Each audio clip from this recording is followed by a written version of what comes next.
All right, Falcons fans, buckle up. Atlanta just made a move, and it's got a lot of people scratching their heads. What's going on here? Let's break it all down. First off, the Falcons have added another piece to their offense in free agency, signing tight end Tegan Catoriano. If that name doesn't ring a bell, you're not alone. He was a fifth-round pick out of Oregon State, originally drafted by the Houston Texans, and most recently spent time on the Bears' practice squad. This isn't exactly the kind of signing that makes headlines, but it does raise some questions about Atlanta's plans at tight end. So what's the deal with Catoriano? Well, his NFL career so far has been defined by two things: injuries and limited production. In 3 seasons, he's never played more than 9 games in a year and has landed on injured reserve multiple times. That's not exactly what you want to see in a potential backup. But the Falcons must see something in him, right? Maybe they believe there's some untapped potential if he can stay healthy. Right now, the depth chart behind Kyle Pitts and Charlie Warner isn't exactly stacked, so this could just be a move to bring in competition for training camp. But can Catoriano actually carve out a role?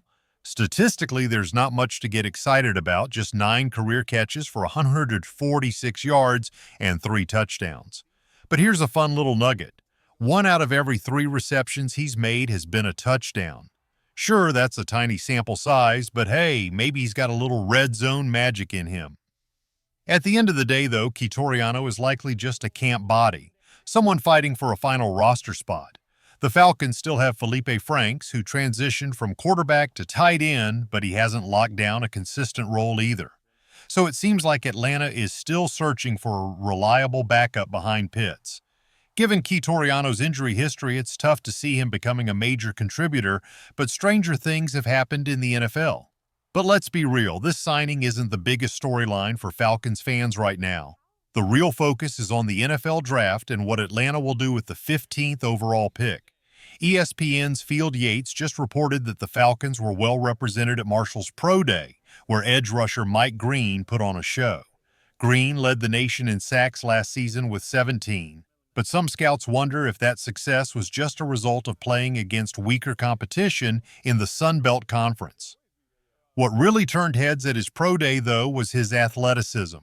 Reports say he showed elite movement, explosiveness, and quickness, traits that could translate well to the NFL.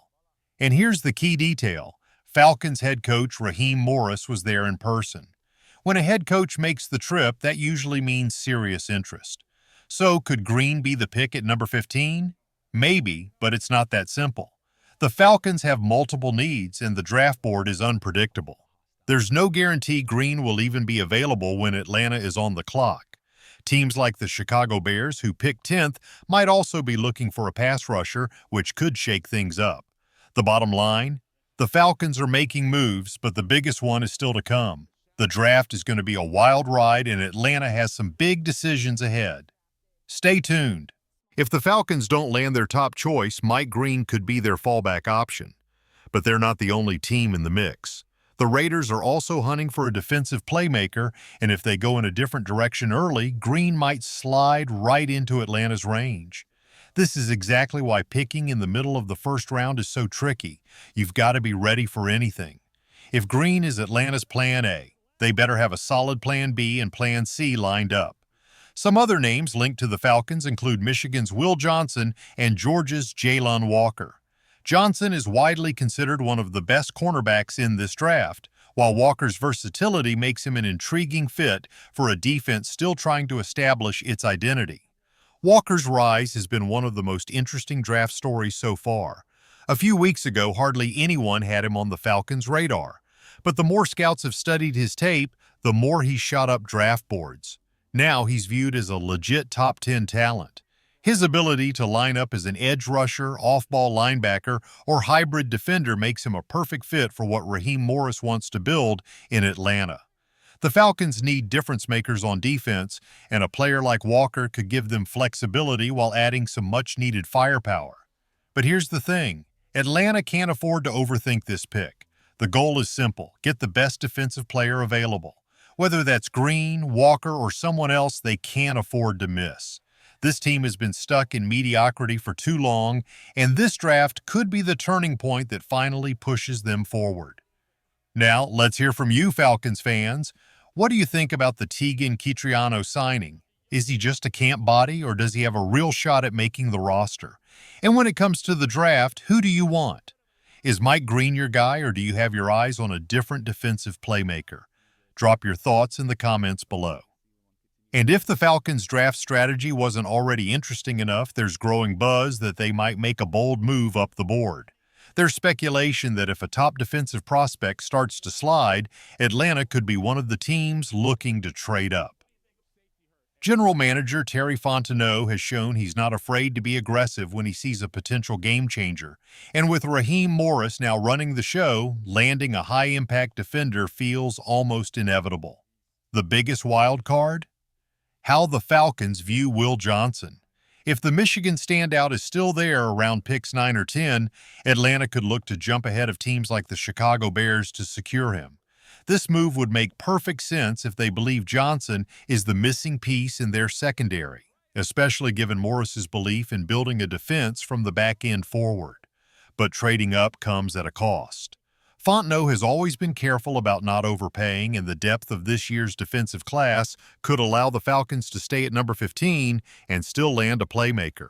Whether it's Jalon Walker, Mike Green, or even Alabama's Dallas Turner, there will be options on the board. Beyond the draft, another key storyline to watch is the development of Atlanta's young offensive core. With Kirk Cousins' future still uncertain, the Falcons are preparing as if Michael Penix Jr. could be their starter moving forward. And if that happens, this draft isn't just about defense, it's about setting the entire team up for success.